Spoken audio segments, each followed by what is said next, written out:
총리님을 비롯한 국무위원 여러분, 최근 도저히 있을 수 없는 일이 일어났습니다. 그루지아에서 우리 국민이 도저히 받아서는 안 될 그러한 대우를 받는 불행한 일이 일어났습니다.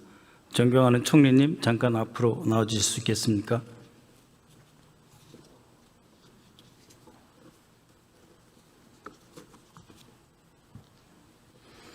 네, 우리 국민들이 많이 상심해 계십니다. 특히 그때 억류되었던 당사자는 물론이고 그 가족들은 또 얼마나 상심이 크시겠습니까?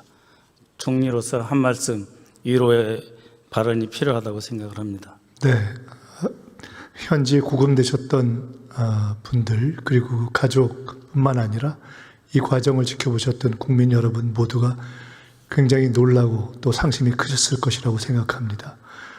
대단히 송구스럽다는 말씀을 드리고 다시는 이런 일이 재발되지 않도록 저희들이 최선을 다해서 해결책을 찾아내겠다는 말씀을 올립니다. 네, 이재명 정부가 출범하였습니다. 많은 어려움과 도전이 있습니다. 그럼에도 불구하고 여전히 내란은 끝나지 않았습니다.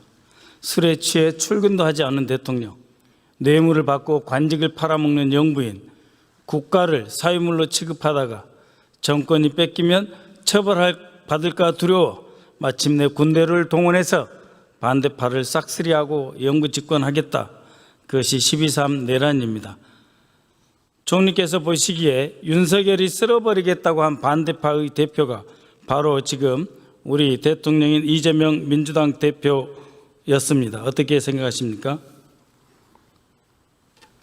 네, 민주적이고 합법적이 아닌 방법으로 권력을 계속 추구하고 유지하려는 끝이 군사 쿠데타로 된 것이 참으로 우리 민주공화국에 큰 상처를 남겼다. 그러나 결국은 사필귀정이 되었다 이렇게 생각합니다. 네, 윤석열과 그 일당은 먼저 정치 검찰을 동원해서 이재명 대표를 사법적으로 주기를 했고 나아가 부산 가덕도에서는 테러를 가해 이 대표의 생명을 빼앗으려고 했습니다. 이 모든 것이 실패하니까 지난 겨울 내란을 일으킨 것이라고 생각합니다. 어떻게 보십니까? 네, 비슷하게 봅니다. 네, 총리님, 김상민이라는 사람이 있습니다. 현직 검사 신분으로 김건희에게 그림을 갖다 바치고 국정원장 법률특보 자리를 꿰찬 뒤에 김건희에게 매감 매직 사건을 일으킨 바로 그 당사자입니다.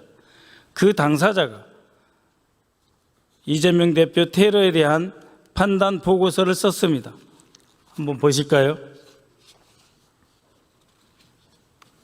이렇게 정치적으로 편향된 자, 오로지 김건희의 최측근으로 알려진 김상민이라고 하는 검사 출신이 특보자를 껴차고 쓴 보고서가 야당 대표 커터칼 살인미수 사건 테러 해당 여부입니다. 커터칼 살인미수라고 말하고 있습니다. 저게 말이 됩니까? 어제도 말씀드렸지만은 일반 국민들의 상식에 비추어 볼 때 커터칼이라는 규정 자체가 사건의 성격을 축소하려는 의도가 담겨 있다 이렇게 평가됩니다. 네, 이 국회에 올리기도 어려운 정도의 흉기, 바로 그러한 것을 놓고 커터칼로 윤색해서 테러가 아니다라고 주장을 하고 있습니다. 그런데 실제로 국가정보원에서 공식 법률 판단 조직은 법률특보가 아니고 기획조정실 준법지원처입니다. 준법지원처에서는 같은 사건을 두고 이재명 대표에 대해 개인적인 원한이 없는 자가 정치적 동기에 따라서 저지른 행위이기 때문에 테러 가능성을 배제할 수 없다라고 결론을 내렸습니다. 그런데 국가정보원은 지난 5월 14일 정식 법률 검토 조직도 아닌 김건희 최측근 특보의 판단을 가지고 총리실 대테러센터에 테러가 아니다 라고 답변을 줬습니다. 그것도 문서가 아니고 전화로 구두 통보했습니다. 총리실은 자체적으로 이러한 명백한 테러 사건을 테러로 지정해야 되지 않겠습니까? 네, 의원님께서 아시다시피 총리가 위원장으로 있는 테러 대책위원회가 있습니다. 네. 그런데 그 관련 규정을 살펴보면 정책을 다루게 되어 있고, 물론 마지막 항에는 특별한 사안을 규정해서 그것을 심의할 수도 있게 되어 있습니다만은, 현재 여러 가지 그 규정상으로는 테러라는 규정을 하는 것은 국정원에서 하게 되어 있습니다. 예. 예.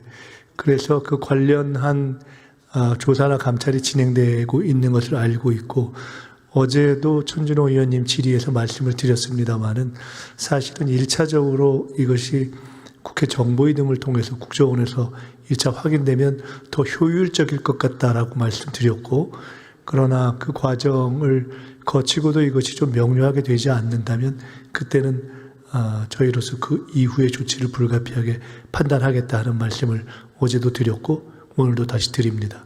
네. 총리께서는 국무조정실을 통해서 국가정보원에 정식 문서로서 테러 여부를 확인하시고 그에 대한 판단 또한 문서로서 받아보셔야 한다고 생각합니다. 5월 14일 국무조정실이 테러라고 지정하지 않았습니다.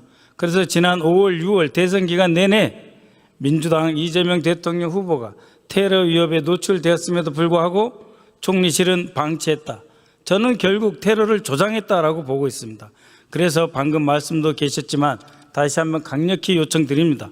즉시 감찰반을 가동해서 총리실 산하에 있는 대테러 센터부터 국정원까지 모든 의혹을 전방위적으로 조사해서 그 실체를 전모를 밝혀주시기 바랍니다. 그 요청에 따라서 제기하신 요청에 따라서 해야 할 일을 하겠습니다. 네, 계속 질의 드리겠습니다. 올해 2월 4일 국회 내란 국저특위 청문회에서 충격적인 증언이 있었습니다. 정보사 HID 부대장 출신 박모 장군이 직접 나와서 노상원 전 정보사령관으로부터 대북 작전 임무를 마치면 그 임무 종료 후에 요원들을 제거하라 하는 지시를 받았다는 것입니다. 어떻게 제거하라는 것이냐라고 하는 본 의원의 질문에 대해서 조끼를 입혀서 폭사시켜라 하는 증언을 하였습니다. 화면에 보시면 이것은 폭사 장치의 실물입니다. 위성 전화를 통해서 신호가 전달되면 기폭 회로를 통해 조끼에 장착된 폭약이 폭발되고 착용한 요원은 죽는 것입니다. 총리님, 이 사건, 이 작전 계획이 언제 실제로 있었느냐?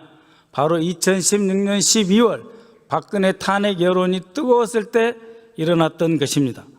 노상원 전 정보사령관과 김용현 전 국방장관이자 당시 작전본부장은 북한군 수뇌부를 암살하겠다며 계획한 비밀 정치 군사 공작이었습니다.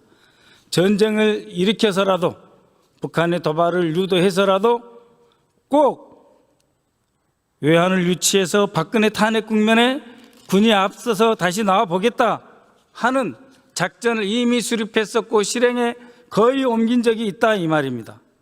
그때의 구상이 노상원 수첩으로 고스란히 연결되어 있고 이번 내란의 주역이 바로 김용현 그리고 노상원입니다. 한번 노상원 수첩을 보십시오. 노상원 수첩을 보신 적이 있을 겁니다.